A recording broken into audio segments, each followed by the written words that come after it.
El enfoque de este video no está orientado hacia el ámbito alimentario, sino hacia las tendencias evolutivas y la taxonomía de simios y humanos, necesario en parte para entender otros futuros videos relacionados con dietas de primates existentes y extintos.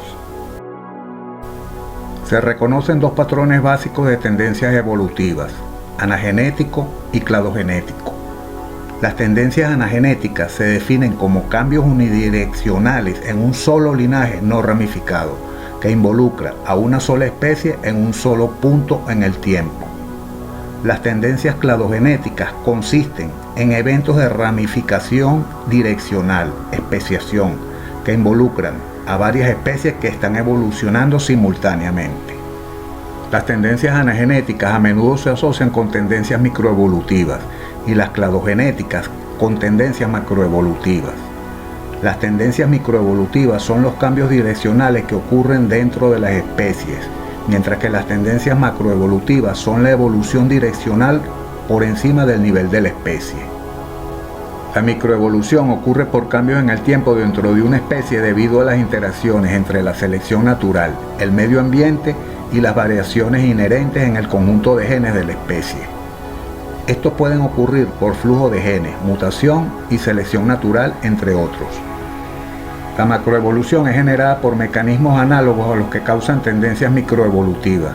Por ejemplo, la selección de especies es equivalente a la selección natural, pero en lugar de actuar sobre el individuo, se refiere a los factores que actúan sobre las especies, como el cambio de las tasas de especiación en lugar de la reproducción, o variaciones de la longevidad de las especies basadas en la supervivencia contra la extinción en lugar de la supervivencia contra la muerte.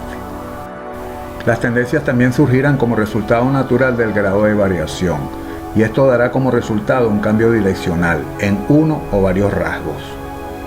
Del mismo modo, las tendencias hacia una mayor complejidad, probablemente como resultado del aumento de tamaño, pueden ser pasivas. Si los primeros organismos fueran simples, la evolución posterior solo podría ser hacia los más complejos. En las tendencias impulsadas, el sesgo que causa una tendencia puede ocurrir como resultado de la selección natural y la selección de especies.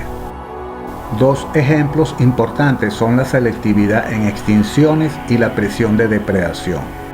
En el primero, las tasas de extinción pueden durante un periodo prolongado ser más altas en especies de mayor tamaño corporal, y la tendencia general resultante será hacia la disminución del tamaño corporal.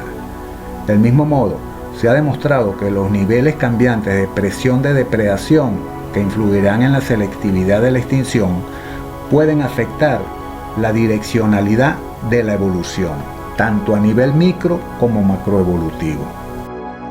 El color en la polilla Biston betularia es un ejemplo de microevolución, un cambio direccional derivado de la selección natural en un periodo de aproximadamente 100 años, desde el color gris pálido y moteado original hasta la forma negra, atribuido a la contaminación en áreas industriales, pero otros factores están involucrados.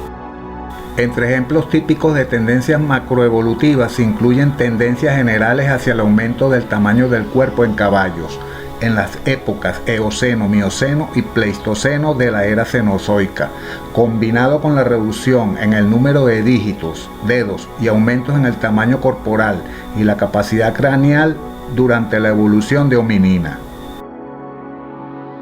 En la taxonomía de simios y humanos existe una taxonomía tradicional, pero muchos paleontólogos, influenciados por la evidencia de la genética de que los simios y los humanos están más estrechamente relacionados de lo que refleja la taxonomía tradicional, la han modificado, repercutiendo en la escala taxonómica, por lo que ahora existe otra taxonomía conocida como la taxonomía revisada.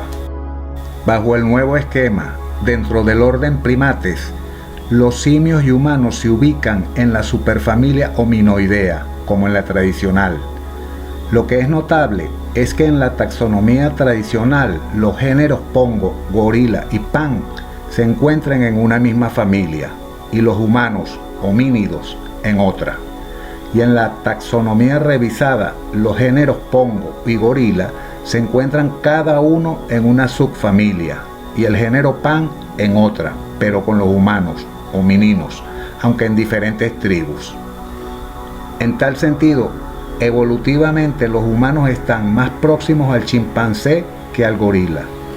Aclaro que homínidos en el viejo esquema y homininos en el nuevo son términos para referirse a los humanos de manera informal, y en razón de esto, la evolución homínida se transformó o convirtió en evolución hominina.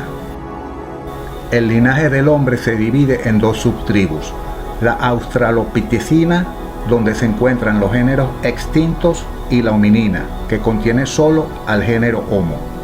Un hominino de la subtribu hominina, de manera directa o colateral, filéticamente se separó del chimpancé, género Pan, que es el pariente vivo más cercano. Los análisis de la distancia genética entre los grandes simios africanos sugieren que la división humano-chimpancé ocurrió hace 5 a 8 millones de años o antes, y la división gorila-chimpancé humano hace 9 a 12 millones de años. La separación del último ancestro común de la población humano-chimpancé en linaje de homininos y chimpancés, y tal vez también en otros taxones ahora extintos, fue probablemente una consecuencia de la división alopátrica del último conjunto de genes de ancestro común, debido quizás, a su vez, a algunos cambios ecológicos únicos que ocurrieron en el paisaje africano del Mioceno tardío. Cabe destacar que cuando se menciona a Homo erectus se incluyen las especies Ergaster y Antecessor, y en Homo sapiens se incluyen Heidelbergensis y Neanderthalensis.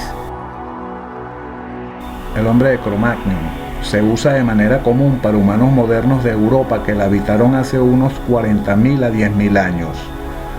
Homo sapiens sapiens es el nombre que se le da a nuestra especie si somos considerados como subespecie de un grupo más grande. También es utilizado por quienes describieron una especie de erto en Etiopía, como Homo sapiens Hidaltu. Hidaltu en el idioma Far de Etiopía significa anciano, o por aquellos que creían que los neandertales y humanos modernos eran miembros de la misma especie. En ese esquema, Homo sapiens neanderthalensis se llamaban los neandertales. También se usa refiriendo a los primeros representantes de humanos anatómicamente completamente modernos. Dos cambios significativos distinguen a los homininos modernos y antiguos de todos los demás primates: la locomoción bípeda y la pérdida del complejo canino sectorial, en el que el canino superior, que sobresale más grande, se afila constantemente mediante oclusión contra el tercer molar inferior. El primero refleja adaptaciones anatómicas al uso del sustrato, arbóreo o terrestre, y el último refleja un medio diferente de mediar confrontaciones masculino o elección intersexual. Una explicación frecuente de la reducción canina y bipedalismo es que las armas de mano reemplazaron al complejo canino sectorial. La transición de cuadrúpedo a bípedo es única entre los mamíferos y requirió una organización significativa de todo el sistema músculo-esquelético, desde la base del cráneo hasta el pie. La escala taxonómica no es estática. El descubrimiento de nuevos fósiles y avances en la genética, entre otros factores, pueden modificarla en cambios de posición, entre otros, e incluso conllevar a la modificación de una nomenclatura. Finalmente, muestro una imagen de cómo se vería el rostro de Lucy, que es el nombre común de huesos fósiles de un esqueleto parcial de una hembra de Australopithecus afarensis que estableció una conexión entre primates que andaban en cuatro patas y el bipedalismo.